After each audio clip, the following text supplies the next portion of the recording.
In this video, I'm going to show you how you can easily add Quick Note shortcut to your iPhone control center, right here. Be sure to watch the video to the very end so you don't make any mistakes, and of course do not forget to like this video and subscribe to my channel. Thanks guys! So let's get started, and first off head over to settings and then just scroll down a bit until you find Control Center. Then scroll all the way down until at More Controls you will find Quick Note shortcut.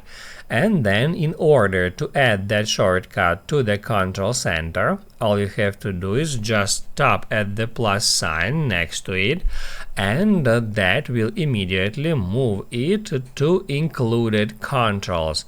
And that actually means that Quick Note shortcut has just been successfully added to the control center. And we can easily check that by swiping down from the top right corner, and that's where we can find Quick Notes shortcut.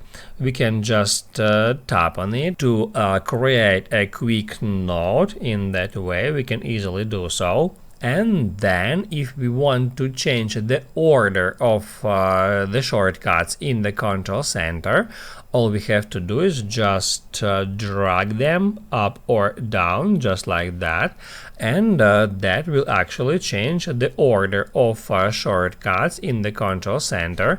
As you can see, Quick Note shortcut is now located at the second position. If you want to remove a shortcut from the control center, you can easily do so. Just hit at that minus sign next to shortcut's name and then tap at remove.